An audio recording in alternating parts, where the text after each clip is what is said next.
This conference will now be recorded. Welcome to National Distance Learning Week. We are covering the OER Basics.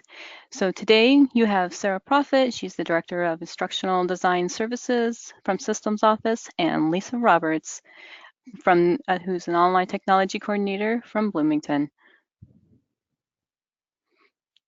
What is OER? OER is open educational resources. For the most part, they are free and you have rights to be able to access them. And with OER, they're considered a standard of using the 5 R's because you're able to retain, reuse, revise, remix, redistribute. So it's your content to use over and over again. So why would you want to use OER? One of the big things is to reduce the cost of materials for students.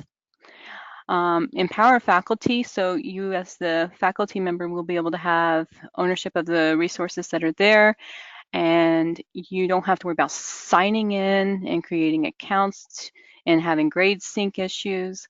As far as the students go, everything is there. They don't have to wait on materials. They don't have to create accounts and wait for their financial aid to process before they can get their books, because it's all there right when they start the very first day of class.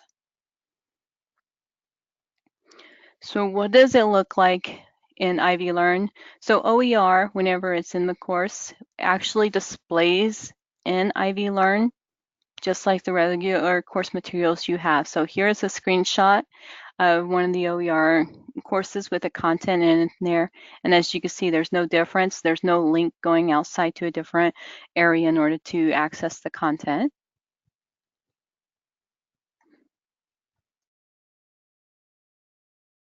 Okay, thank you, Lisa. So this is Sarah Prophet. I'm going to talk a little bit about some data that we've gathered in terms of OER at Ivy Tech.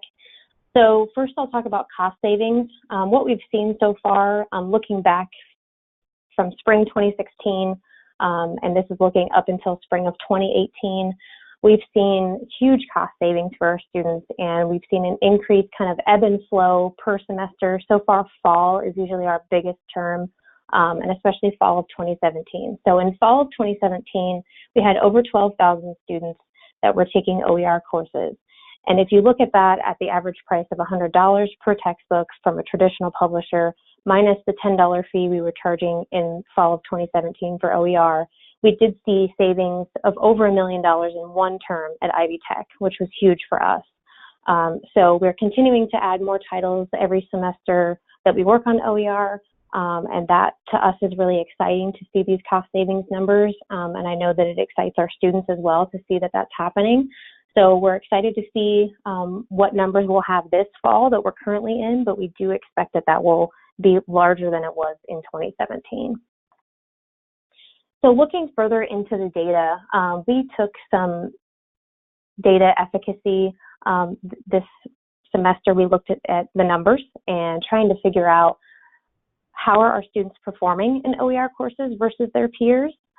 So what we saw comparing OER users to users of traditionally copyrighted materials, so that would be publisher materials, we did see in terms of final grade, there was no significant difference between those groups of students.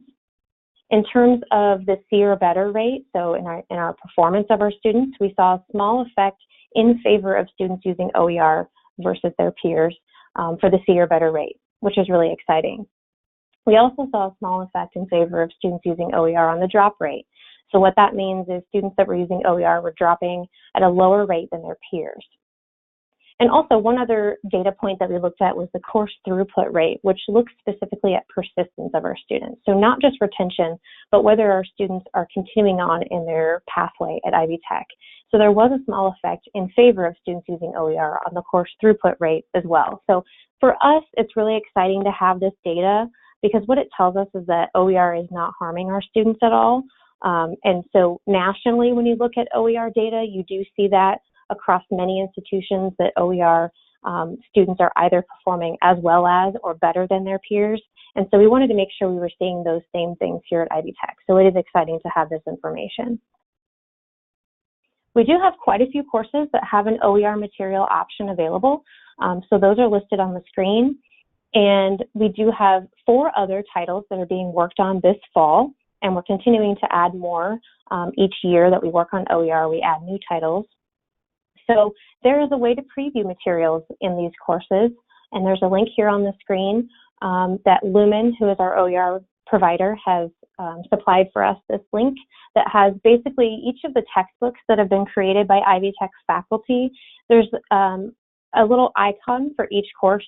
You can click on to preview each of the chapters that are located in that material, and so you can just kind of peruse and see if you like the material and kind of what you think about it.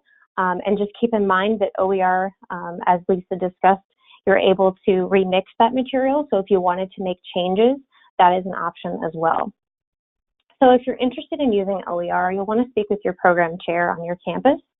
And in terms of using it in an actual course, program chairs will request that the OMSF attribute is added in Banner. And so that's how we basically will designate that a course uses OER and how you'll get the correct material loaded into your section. We have some OER websites here that you can peruse if you're wanting to look at other OER. So I mentioned Lumen Learning, which is listed on this screen. That's our OER provider at Ivy Tech, but there are many other providers as well as many other repositories that you can use to search for other OER that are available. So if you're wanting to look into a specific program area or specific discipline, then you can go out and use these links to search for different OER that are available. So definitely a great resource here to look into some of these just to see what is available in terms of OER for your students. So that's everything we had today. On behalf of Lisa Roberts and myself, I do want to thank you for your attendance today and listening to our presentation. We hope that you have learned something and that you'll be able to take some information back to your campuses. Thank you.